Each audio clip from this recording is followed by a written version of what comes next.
river was ice, the night was black, and death waited on both shores. I was there, a soldier in Washington's army, when we crossed the Delaware on Christmas night, 1776.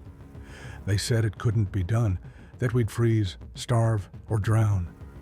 But we had nothing left but this gamble, this desperate chance to strike back.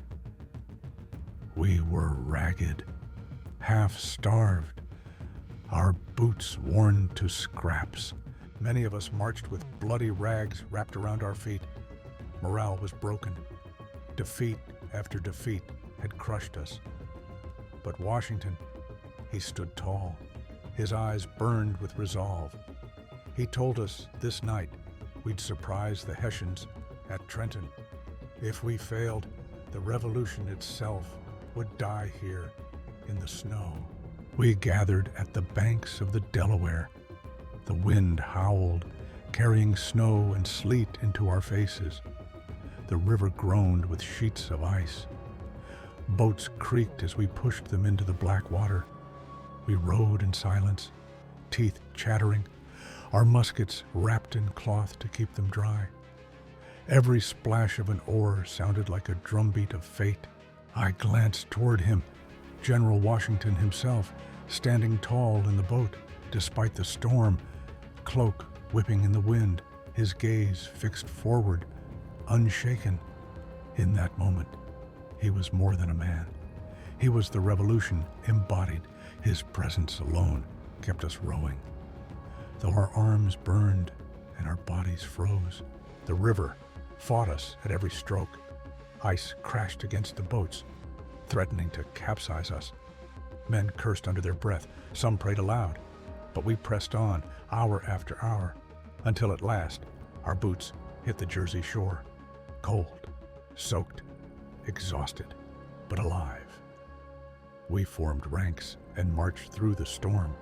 Snow stung our faces, drums muffled in the wind. Many stumbled, some fell behind, but Washington pressed us on.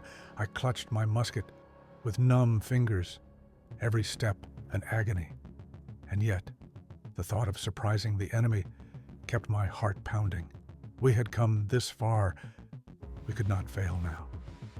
At dawn, the storm eased just enough to reveal the town ahead. Washington raised his hand, and we surged forward into Trenton. The streets echoed with our boots, snow crunching underfoot, breath steaming in the frigid air. The Hessians were caught unawares, some still stumbling from their beds, muskets half loaded, officers shouting in confusion. Our first volley cracked like thunder, cutting them down before they could form ranks.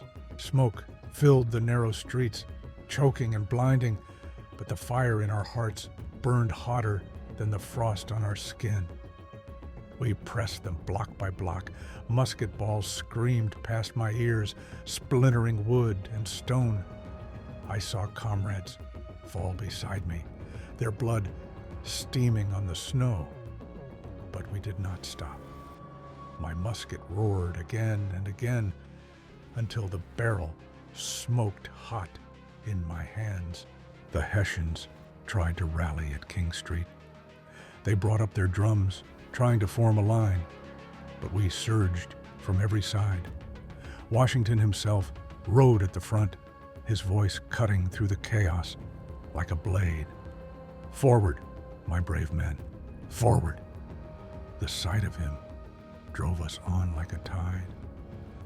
Desperate, the Hessians made their stand near a stone church.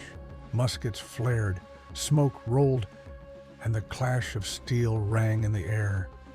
I fought hand to hand, bayonet against bayonet, fists and fury when steel broke. The screams of men, the crash of musket butts on skulls, the guttural shouts in German. It was a storm more terrible than the one we crossed. Then their commander, Colonel Rowell, fell from his horse, struck down in the melee. Panic rippled through their lines. You could see it in their eyes. The fight had gone out of them. One by one, muskets dropped into the snow. The Hessians surrendered. We stood there breathless, our hands trembling, our clothes soaked with sweat and sleet. It was over. In 1 hour, we had turned despair into triumph. The revolution lived on. I will never forget that night. The storm, the river, the fear, but above all, I will never forget Washington's eyes as he led us across. We were half dead, but his resolve breathed life back into us. The revolution had been reborn on the icy waters of the Delaware, and I was there to see it.